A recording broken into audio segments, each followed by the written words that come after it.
let's say it is September 12th, 2017. I'm going to attempt what very few people have done in this lifetime. I'm not excited about it, but I'm definitely going to take on the challenge. I'm gonna face it head on. I plan on accomplishing it. So what could I possibly be talking about? Well, it's the 5.4 liter V8 spark plug swap, and I've heard a lot of nightmare stories about these things, and so this is going to be my little video journal of this thing, see how it actually pans out, and if it's possible to get these things changed.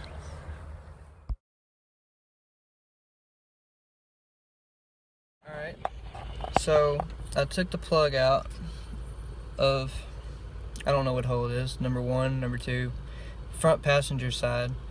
The plug was super corroded. I don't know. I'll put a picture on it about it. So I called about the plugs. I decided to go ahead and do it since, that first one was so bad. And I called O'Reilly's. Actually, I went up to O'Reilly's and tried to get the plugs. They only had Autolite plugs or something brand, and they were, I want to say, $8.99. I don't remember what it was. It was whatever the price was. I came up to the actual Ford dealership and got 8 Motorcraft plugs for $40. It was cheaper to get the correct item. Well, I have so far changed the front 2 plugs on the passenger side.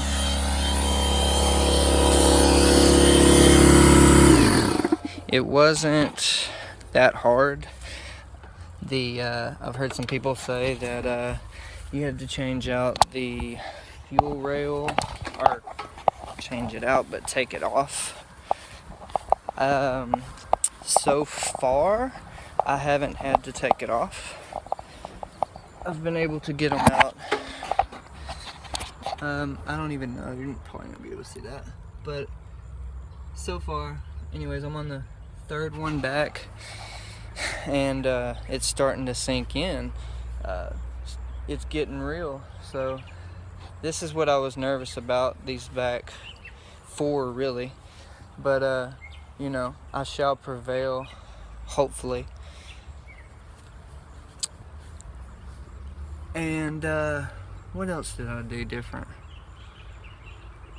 So far I've needed just an extensions and regular spark plug socket so far. The smallest one, I guess it's a 5/8 inch spark plug socket. So I've decided to drown my frustrations out through music. That's what the headphones are for. So far, I'd say the job is going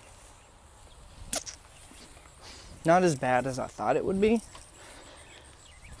But I do want to mention, this is probably super important. The only reason I'm doing this is if you don't have one of these like air ratchets, I really don't know how you're gonna change the back 2 plugs. Now I only use this thing in reverse, obviously, but and I installed it with the ratchet,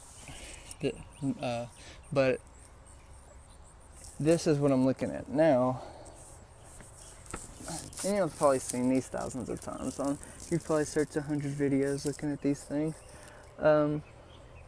But all I did was remove the little plate there sitting up on the, where's it at? Right there. Sitting on, that attaches to here, onto your, I guess that's where your thermostat would go, under there. Now I'm going to attempt to do these 4. This looks intimidating. It looks a lot harder because there's a bunch of, you know, different pipes and rails and hoses and wires and things going on. And but if it goes as good as the other side did, I think I'll be alright. Alright, this will probably conclude the video. I'm gonna get in and I'm going to crank this thing, and I'm hoping it doesn't explode. I got everything hooked back up, all the the wires and connections, all the hoses. Let's see what I had to do. Of course, you gotta take the whole intake off. And then on this side, I actually did have to take the fuel rail off. I really didn't want to, but there was absolutely no way to get to those back two plugs without taking it loose.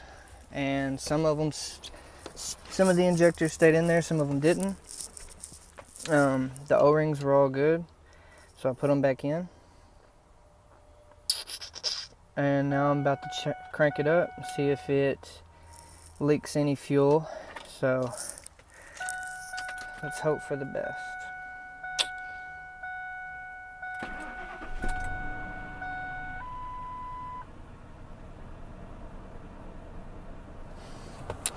I don't know, that didn't sound too good.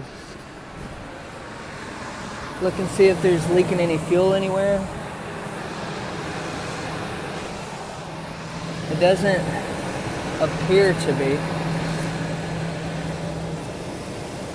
I was really concerned about this side, driver's side. No leaks over here, nothing strange. Anyways, I'm gonna say it's a job successfully done. Hopefully I won't break down up the road here. So my conclusion on this is, if you want to tackle this project, it took me 5 hours to do this.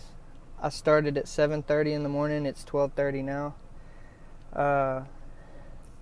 On a difficulty level, I'd put it at out of 10. You know, that's subjective, but I'd give it a 6.5, 7 difficulty out of 10, just simply because of the angles and things you have to do, and the extensions, and it's an annoying job. On the frustration level, 1 to 10, you're looking at about a 9.5. I mean, it's frustrating. But if you're mechanically inclined and you have some tools, I would say go ahead and tackle this, because you're gonna have to take a day off of work. You're gonna have to get you some few Crown and Cokes in you or something. It's frustrating, and but it'll save you $450 if you do it yourself. All right, well, that's one man's opinion.